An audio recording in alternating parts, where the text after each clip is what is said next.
Der Quickie ist wieder da. Ne? Und das ist heute mein Moderator Stefan. Ja, ich bin zum ersten Mal neue Quickie-Saison, neue Gesichter, meines in dem Fall. Steffi hat mich eingeladen. Bin ich sehr froh und wir haben heute nämlich, wir sind nicht nur wegen dem Quickie da, wir sind nämlich auch wegen einem speziellen Experiment da, nämlich das Flups. Ah, das Flups. Genau, das Flup. Experiment. Genau, immer einer sagt Flup, der andere muss sagen. Also wir schauen mal, wie das funktioniert. Ein künstlerisches Konzept, das wir uns überlegt haben, in langen Winternächten. Ja, weil ich muss dazuhören, was er sagt. Wenn ich sage Flup und er sagt oder wenn du sagst Flup und ich sag's, dann weiß ich, dass er Flup gesagt hat. Wenn ich das nicht weiß und es nicht sagt, dann habe ich nicht zugehört. Und bitte aufpassen, wenn uns ein Fehler unterläuft, sofort darauf hinweisen. Ja, genau. Ja? Gut. Dann müsst ihr einfach zuhören und auch zuhören, das ist eben der Punkt. Ja. Wir kommen zum ersten Act. Sie können es kaum erwarten. Sie stehen schon in den Startlöchern. Coda heißt die Gruppe. Was bedeutet denn das? Das bedeutet Daniela Mitterlehner und Connie Panzenböck. Sie werden uns einen kleinen Auszug geben aus ihrem Theaterstück, das am 29.11. in der Theatercouch Premiere hat. Und wir würden euch jetzt gerne bitten, dass wir aber Vorsicht, es ist ein englischsprachiges Stück. Flup. Ja. Dass wir gemeinsam Sie herzlich begrüßen mit einem warmen Applaus. Connie und Daniela.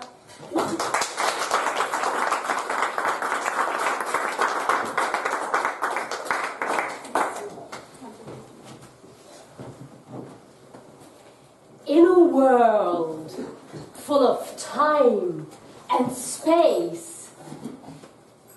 Who are you? Oh, hi. My name is Andrea Müller, Dr. Andrea Müller. And would you kindly tell me what you are doing in my laboratory, Dr. Müller? Your laboratory? That's what I just said. But listen, I don't appreciate people barging into my rooms without waiting to be told to enter. I'm doing very important work here. You could have ruined a groundbreaking experiment. Or at the very least, you could have upset my whole work schedule, which would have meant another 4 hours of planning, and all just because you don't watch where you're going. I'm very sorry. I will not from now on. Wait a minute. This is my laboratory. But that's impossible.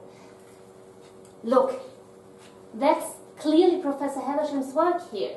I'm very sorry, but I think you're in the wrong lab. That is impossible.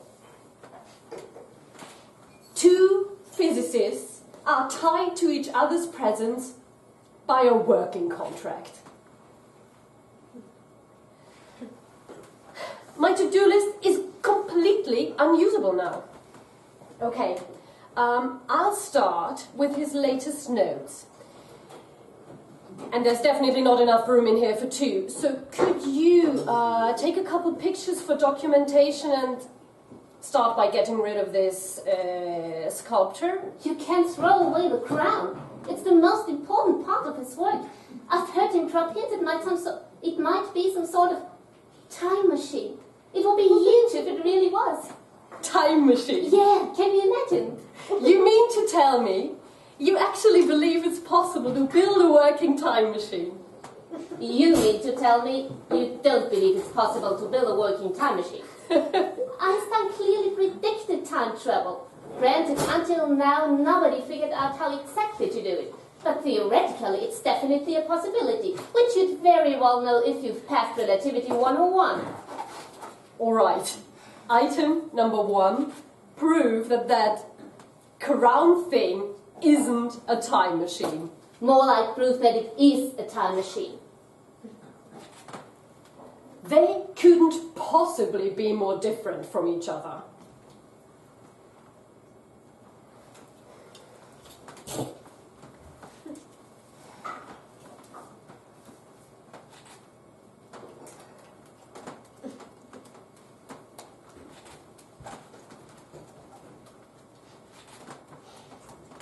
What are you doing? Juggling. Well, I can see that. But why on earth are you juggling? Helps me think. You know, it's supposed to connect your left brain with your right brain. It's good for concentration and it's fun. Well, stop it. You should really try it one time.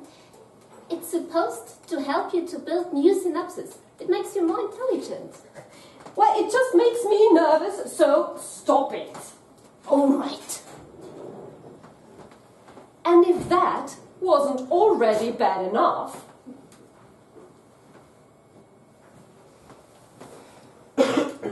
7602. it's just some random parking lot. Oh, I am right. That's exactly where Shakespeare's Globe was. They couldn't build a new one there because there's already been a building there. But that doesn't prove it's a time machine. No, but it does prove he was planning to travel through time and space with it. The numbers could be pure coincidence. No, they couldn't. I knew him. He would have loved to go there. All right, right. If these are the exact space-time coordinates, this should be the starter button. If you're that eager to find out, why not switch it on and see for yourself how little it'll do?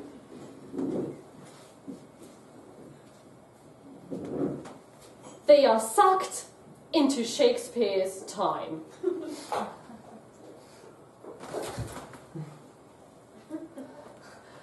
What city, friend, is this? This is London, Sophie. But what year is this? 1602.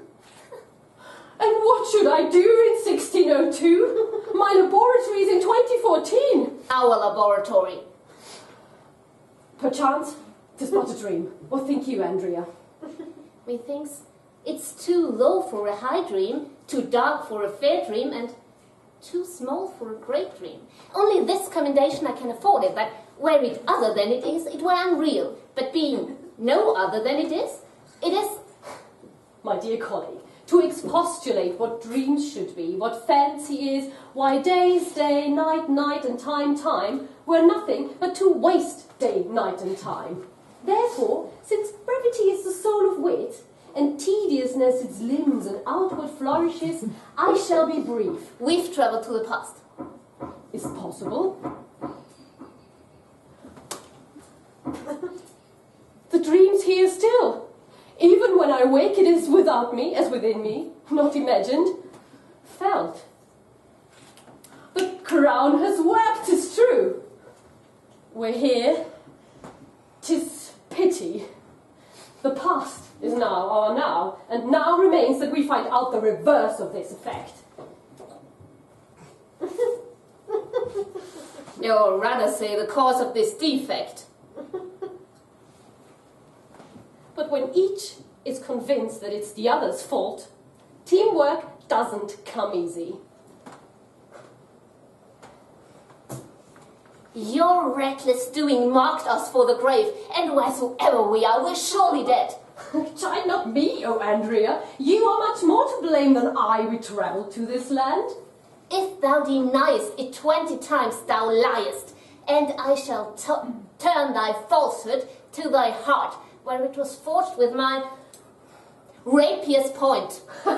Your lie shall lie so heavy on my sword that it shall render vengeance and revenge till you, the lie giver, and that lie shall lie in earth as quiet as your tutor's skull. En garde. En peine.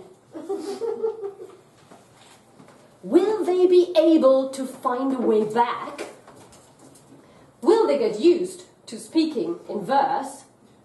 Will they do a third, almost impossible, completely ridiculous ridiculous, absolutely spectacular thing, which the authors will definitely come up with in time for the premiere. Come and see for yourself at Theatercouch on November 29th.